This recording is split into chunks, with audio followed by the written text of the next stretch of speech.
এই গরমে আপনি যদি সত্যিকারের প্রশান্তি চান, তাহলে ভিড় ঠেলে আর দার্জিলিং বা গ্যাংটক নয়, চলুন একটা গোপন স্বর্গে, যেটা শিলিগুড়ি থেকে মাত্র 2 ঘন্টার দূরত্বে। নিজস্ব গাড়ি কিংবা বাইক নিয়েও পৌঁছে যেতে পারবেন।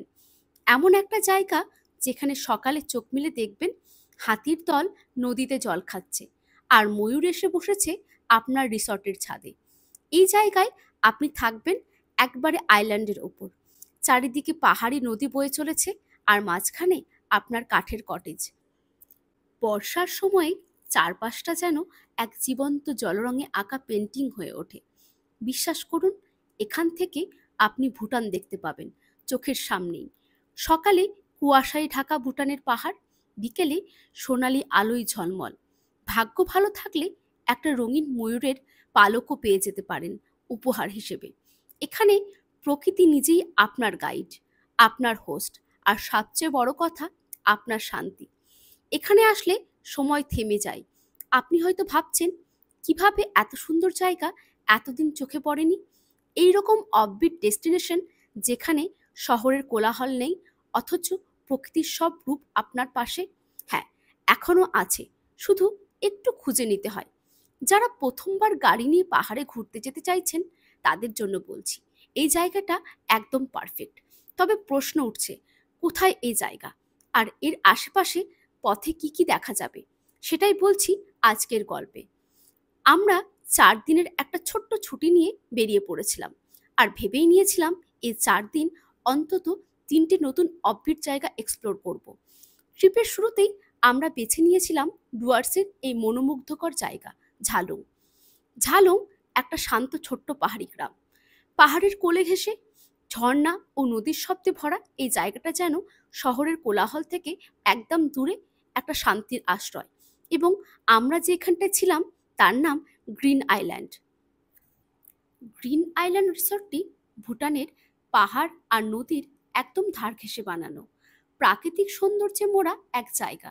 সকালে ঘুম ভাঙবে পাখির ডাক আর নদীর মৃদু গর্জনে, আর রাত শুধু ঝিঝি পোকার আওয়াজ, আর মাথার ওপরে তারা ভরা আকাশ। বহরমপুর থেকে যখন রওনা দিলাম, তখন বাজে ভোর 3টে। গন্তব্য ঝালং। শিলিগুড়ি হয়ে যেতে হবে, আর এই পুরো যাত্রা আমাদের জন্য এক অভিজ্ঞতায় ভরপুর। ভোরের অন্ধকারে পথ চলা শুরু। ধীরে ধীরে আকাশের রং বদলাতে লাগলো, আর ঠিক সকাল 7টায় পৌঁছালাম শিলিগুড়ি। আমরা তখন আর এক মুহূর্ত নষ্ট না করে রওনা দিলাম ঝালংয়ের পথে। এই পথটা নিজেই একটা গন্তব্য, কারণ পথেই পড়বে এক রহস্যময় জায়গা, চাপড়ামারি ফরেস্ট। রাস্তার দুপাশে ঘন জঙ্গল, মাঝ দিয়ে সাপের মতো এঁকে বেঁকে চলে গেছে পিচ ঢালা রাস্তা। জঙ্গলের নির্জনতায় একটা রহস্যময় শান্তি। মাঝে মাঝে পাখির ডাক, আর যদি ভাগ্য ভালো হয়, বুনো জন্তুর দেখাও পাওয়া অসম্ভব নয়। এমন মনোমুগ্ধকর ভ্রমণের মাঝে সময় কবে পেরিয়ে যায় বুঝতেই পারিনি। শেষমেশ সকাল 10টা নাগাদ আমরা পৌঁছালাম ঝালংয়ে। পৌঁছেই একটু সময় নষ্ট না করে চলে গেলাম একদম নদীর ধারে। আর এই জলঢাকা নদীতে কিন্তু বন্য প্রাণীরা জল খেতে আসে। আর আমার পেছনে যে পাহাড়টা দেখতে পাচ্ছেন, এটাই হচ্ছে ভুটানের সীমান্ত। এই নদীতে স্নান করার অভিজ্ঞতা জীবনের সেরা মুহূর্তগুলোর একটা ছিল। ঠান্ডা জল, চারপাশে সবুজ পাহাড়, আর তার ওপর হঠাৎ এক পশলা বৃষ্টি, যেন সিনেমার কোনো দৃশ্য। যারা প্রকৃতিকে ভালোবাসেন, তাদের জন্য এটা একেবারে স্বর্গ। 2 ঘন্টা নদীতে সময় কাটানোর পর আমরা যখন ফিরে এলাম, তখন আমাদের লাঞ্চ আমাদের জন্য অপেক্ষা করছে। এখানেই বলে রাখি, গ্রিন আইল্যান্ডে থাকবার জন্য আপনাকে পে করতে হবে মাথা পিছু 1850 টাকা করে, যার মধ্যে ইনক্লুড থাকবে দুপুরের লাঞ্চ, সন্ধ্যের স্ন্যাক্স এবং রাতের ডিনার, আর তার পরের দিন সকালের ব্রেকফাস্ট। আজকের লাঞ্চের মেনুতে থাকবে ডিম কিংবা মাছ, আর রাতের মেনুতে চিকেন। এরপর গাড়ি নিয়ে বেরিয়ে পড়েছিলাম আশপাশটা দেখবার জন্য। এই গ্রিন আইল্যান্ড থেকে বিন্দু জলঢাকা প্রজেক্টের দূরত্ব 8 ঘন্টা মতো, এবং এখান থেকেই ঘুরে নিয়েছিলাম দলগাঁও ভিউ পয়েন্ট।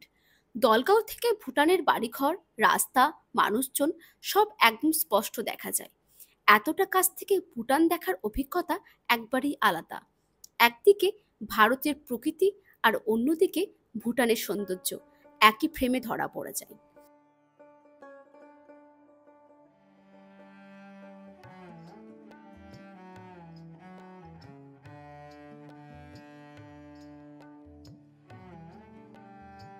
সন্ধ্যা নামার ঠিক আগের মুহূর্তেই যখন ফিরছিলাম, রিসোর্টের এক পুরনো গাছের ডালে হঠাৎ চোখে পড়ল এক রাজস্বিক দৃশ্য। একটা ময়ূর বসে আছে নিঃশব্দে। প্রকৃতি যেন নিজেই ছবির মতো সাজিয়ে দিল সেই মুহূর্তটাকে। নিঃশব্দ বাতাস, পড়ন্ত রোদ আর গাছের ছায়ায় বসে থাকা সেই ময়ূর, এই মুহূর্তটা আমি কখনোই ভুলতে পারবো না। ট্রিপের সবচেয়ে রোমাঞ্চকর অংশ ছিল সেই দিনের মাঝরাতে। তখন বাজে রাত্রি 11টা। রিসর্টে বসে যখন প্রকৃতিকে উপভোগ করছিলাম, তখনই বাইরে থেকে কিছু বোমের আওয়াজ এলো। রিসর্টের ওনার শ্রী সম্পত আগরওয়ালকে জিজ্ঞেস করে জানতে পারলাম একদল হাতি গ্রামের সুপুরি বাগানে ঢুকেছে। সঙ্গে সঙ্গে উপস্থিত হলেন বন দপ্তর কর্মীরা ও গ্রামের লোকজন। আর আমাদেরও সৌভাগ্য জুটল গজরাজ মহারাজকে স্বচক্ষে দেখবার। প্রায় 1 ঘন্টার পর সকলের প্রচেষ্টায় হাতির দলকে নদী পার করা সম্ভব হলো। আর সেই অভিজ্ঞতা সামনে থেকে দেখা এক কথায় অভূতপূর্ব। সেই মুহূর্তে প্রকৃতির যে শক্তি আর রহস্য, সেটা চোখে না দেখলে বোঝা যায় না। এই ছিল আমার ঝালং ট্রিপ আর গ্রিন আইল্যান্ড রিসর্ট থাকার অভিজ্ঞতা। তবে যাওয়ার ঠিক আগে আমার জীবনে আরেকটা ছোট্ট অথচ খুবই বড় মুহূর্ত এলো। রিসর্টের স্টাফ কুনাল, যার ব্যবহার আন্তরিকতা পুরো ট্রিপ জুড়ে মনে লেগেছিল, ও আমাকে উপহার দিল একটা ময়ূরের পাখনা। এই উপহার শুধু একটা জিনিস নয়, ওর ভালোবাসার প্রতীক। এটা আমি সারা জীবন মনে রাখবো। আমার ঝালং ভ্রমণের শেষটা এমন ভালোবাসা দিয়ে শেষ হবে ভাবিনি। আজকের ভিডিও এখানেই শেষ করলাম। দেখা হবে আবারও নেক্সট ভিডিওতে। ভালো থাকবেন।